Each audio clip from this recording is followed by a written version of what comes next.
얼룩말이라고 하면 대부분 사람들은 동물원에서 풀을 뜯으며 한가롭게 걸어다니는 귀여운 모습을 떠올립니다. 아이들 책이나 만화 속에서도 얼룩말은 언제나 순하고 온순한 동물로 그려지곤 합니다. 하지만 이건 큰 착각입니다. 아프리카 사바나에서 살아가는 얼룩말은 우리가 상상하는 것보다 훨씬 무섭고 성질이 고약한 동물입니다. 지금부터 얼룩말의 진짜 모습을 파헤쳐 보겠습니다. 얼룩말의 가장 큰 특징은 역시 검은색과 흰색이 교차된 줄무늬입니다. 겉으로 보기에 아름답고 독특한 이 무늬 덕분에 사람들은 얼룩말을 마치 예쁘게 장식된 말처럼 생각합니다. 그런데 여기서 많은 사람들이 궁금해하는 질문이 있습니다. 얼룩말은 흰 바탕에 검은 줄무늬일까요? 아니면 검은 바탕에 흰 줄무늬일까요? 과학자들의 연구에 따르면 얼룩말은 기본적으로 검은 피부를 가진 동물입니다. 배아 발달 단계에서 털은 처음에 검게 자라는데 특정 부위에서 멜라닌 색소가 억제되면서 흰 줄무늬가 형성됩니다. 즉, 얼룩말은 흰색 동물 위에 검은 줄이 덧칠된 것이 아니라 검은 몸 위에 흰 줄무늬가 그려진 동물이라는 뜻입니다. 이 사실만 보더라도 얼룩말은 우리가 흔히 단순하게 생각했던 이미지와는 꽤 다른 존재임을 알 수 있습니다. 하지만 무늬가 아무리 매혹적이어도 현지인들에게 얼룩말은 결코 만만한 존재가 아닙니다. 아프리카 사람들은 오랫동안 얼룩말을 가축처럼 길러보려 했지만 번번이 실패했습니다. 그 이유는 바로 얼룩말의 성격에 있습니다. 얼룩말은 무리를 지어 살아가는 사회적인 동물이지만 무리 안에서조차 다툼이 끊이지 않습니다. 수컷들은 영역과 암컷을 두고 치열하게 싸우고 암컷들끼리도 종종 물고 차며 다툽니다. 심지어 어떤 수컷은 자기 새끼마저 공격하기도 합니다. 그만큼 얼룩말은 예민하고 공격적인 성격을 가진 동물입니다. 비슷한 초식동물인 임팔라나 영양이 무리 안에서 비교적 평화롭게 지내는 것과는 큰 차이가 있습니다. 이처럼 무리 안에서도 성질이 드러나는 얼룩말은 인간과의 관계에서도 그 본성이 그대로 나타납니다. 말은 오래전부터 인간에게 길들여져 교통과 전쟁에 활용되어 왔습니다. 하지만 얼룩말은 비슷한 외형에도 불구하고 단 한 번도 완전히 가축화된 적이 없죠. 사실 얼룩말은 말보다 당나귀와 더 가까운 친척입니다. 당나귀는 고대부터 인류에 의해 길들여져 농사와 운송에 활용되었지만 얼룩말은 훨씬 더 예민하고 공격적인 기질 때문에 끝내 길들여지지 못했습니다. 19세기 아프리카를 탐험하던 유럽인들은 얼룩말을 마차에 매어 이동수단으로 써보려고 했습니다. 실제 남아프리카에서는 얼룩말 마차 사진이 남아있지만 곧 난폭하게 날뛰어 실패했습니다.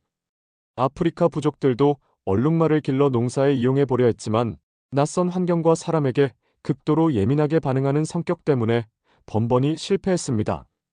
얼룩말은 낯선 상황에서 쉽게 흥분하고 인간에게 달려들어 물거나 뒷발질을 하며 저항했습니다. 그 결과 얼룩말은 길들일 수 없는 동물로 불리게 되었습니다. 이처럼 인간이 다루기 힘들 정도로 거친 성격은 야생에서도 똑같이 드러납니다. 포식자조차 얼룩말의 공격성을 두려워할 정도입니다. 얼룩말의 뒷발질은 상상을 초월합니다. 사자나 하이에나조차 크게 다쳐 물러날 정도로 매우 강력합니다. 세렝게티 국립공원에서 관찰된 사례에 따르면 어린 새끼를 노리던 사자가 어미 얼룩말의 뒷발질에 맞아 크게 부상당하고 물러났습니다. 또 다른 사례에서는 하이에나 무리가 새끼 얼룩말을 공격했는데 어미가 치명적인 뒷발질을 날려 하이에나 몇 마리를 쫓아내고 새끼를 지켜냈습니다. 심지어 강가에서는 악어와 대치한 사례도 있습니다. 물을 마시던 얼룩말이 악어에게 물렸지만 무리의 다른 얼룩말들이 함께 움직이며 방해하자 결국 악어가 입을 놓친 사례도 보고되었습니다. 여기에 얼룩말의 송곳니도 중요한 무기입니다. 수컷 얼룩말은 앞니와 어금니 사이에 작은 송곳니, 즉 견치를 가지고 있습니다. 이 송곳니는 다른 수컷과 싸울 때 물어뜯는 공격에 사용되며 싸움에서 큰 상처를 입히기도 합니다. 실제로 수컷끼리의 싸움은 단순히 뒷발질만 하는 것이 아니라 송곳니로 목이나 다리를 물어뜯어 심각한 상처를 입히는 경우도 보고되었습니다. 암컷은 송곳니가 작거나 퇴화되어 있지만 수컷은 이 무기를 적극적으로 활용합니다.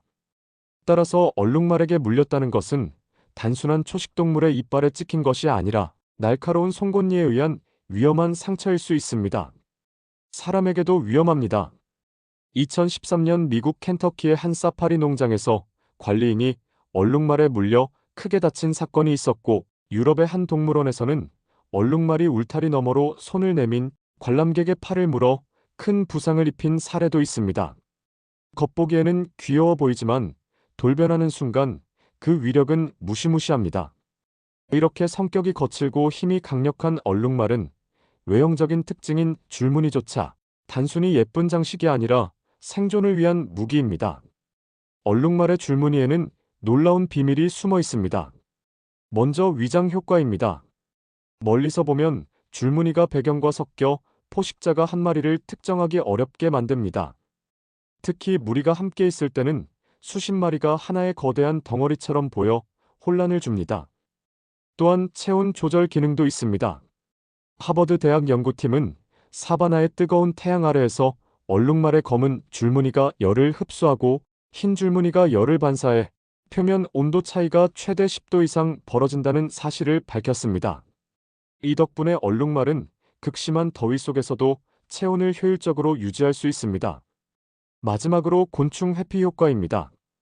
헝가리 연구팀의 실험에서는 얼룩무늬 덮개를 씌운 말과 그냥 말을 비교했는데 파리가 얼룩무늬 덮개가 있는 쪽에 훨씬 덜 달라붙는 것으로 나타났습니다. 줄무늬가 빛을 반사하는 방식 때문에 파리의 눈에는 불규칙하게 보이고 착륙 자체가 어려워지는 것입니다. 즉, 얼룩무늬는 단순히 아름다움이 아니라 생존을 위한 필수 도구입니다. 그렇다면 이렇게 독특한 무늬를 가진 얼룩말은 무리 안에서 어떤 방식으로 살아남을까요? 얼룩말은 보통 10마리에서 많게는 수백 마리까지 무리를 이루며 살아갑니다. 무리의 중심에는 우두머리 수컷이 있으며 암컷과 새끼들을 지킵니다. 이 무리는 하렘 구조라고 불리는데 한 마리의 수컷과 여러 마리의 암컷, 그리고 그 새끼들이 모여 하나의 단위를 이루는 것입니다. 포식자가 다가오면 우두머리 수컷은 맨 앞에 서서 맞서 싸우고 때로는 무리 전체가 동시에 달려들어 포식자를 몰아내기도 합니다. 이때 암컷과 새끼들은 뒤로 빠져나가며 안전을 확보합니다. 이런 협력 전략은 얼룩말이 단순히 도망만 치는 먹잇감이 아니라 적극적으로 자신을 지키는 동물임을 보여줍니다.